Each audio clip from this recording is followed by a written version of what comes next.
Salutations mes amis.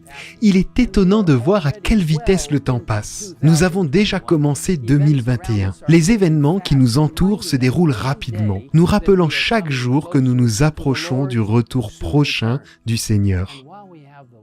Si nous avons le merveilleux espoir de voir bientôt Jésus face à face, nous devons nous rappeler qu'il y a tant d'autres personnes dans le monde qui n'ont pas encore cet espoir. Des personnes qui sont effrayées par ce qu'elles voient se passer autour d'elles. Des personnes qui se demandent ce que l'avenir leur réserve, mais ne savent pas où trouver les réponses fiables. D'autres peuvent avoir connu la vérité à un moment donné, mais ont depuis abandonné leur foi. Dans Luc 15, nous lisons le célèbre trio de paraboles traitant la brebis perdue, la drachme perdue et le fils perdu. Dans le cas de la brebis perdue, la brebis sait qu'elle est perdue, mais ne sait pas comment retrouver son chemin. Bien sûr, la drachme ne sait pas qu'elle est perdue, mais elle a toujours une grande valeur et on se réjouit lorsqu'elle est retrouvée. L'histoire du fils perdu est la plus touchante de toutes. Le fils bien-aimé qui s'éloigne, mais qui est ramené à la maison par l'amour de son père.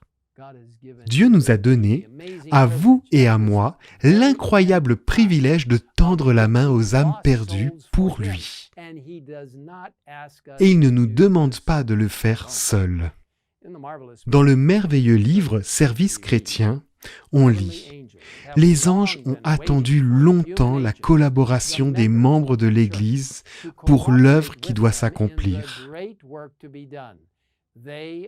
Ils vous attendent encore. » Quelle incroyable opportunité!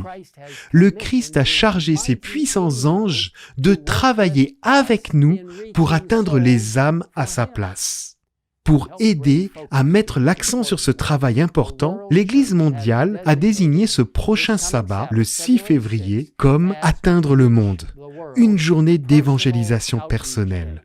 Organisée par le département de l'école du sabbat et des ministères personnels de la conférence générale, cette journée nous rappelle l'incroyable impact que nous pouvons avoir en tant qu'individus par la puissance du Saint-Esprit de Dieu. En atteignant les autres, nous pouvons être utilisés par la force du Saint-Esprit. De nombreux documents utiles ont été préparés pour cette journée et je vous invite à visiter le site web indiqué ci-dessous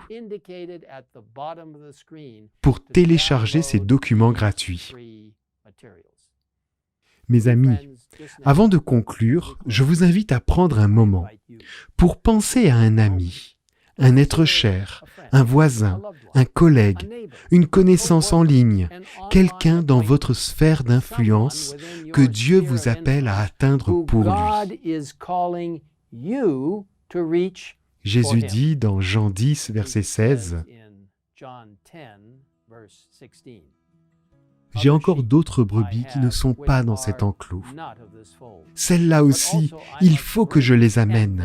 Elles écouteront ma voix, et il y aura un seul troupeau, un seul berger. » Je vous appelle à tendre la main et à servir cette personne aujourd'hui même.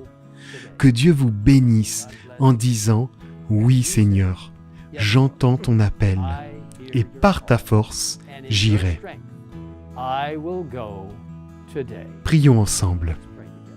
Père Céleste, bénis chacun de nous, alors que nous trouvons ceux qui aspirent d'entendre le témoignage de cette précieuse relation avec toi et les puissantes vérités de la sainte parole de Dieu, que chacun d'entre eux désire ardemment entendre. Aide-nous à trouver ces personnes, afin que nous puissions partager la parole avec elles. Aide-nous à te répondre, Seigneur, et à dire « Oui Seigneur, j'irai. J'inviterai mon voisin, mon ami, mon collègue de travail à faire partie de ce grand et merveilleux moment de ton retour, à te connaître comme ton sauveur personnel.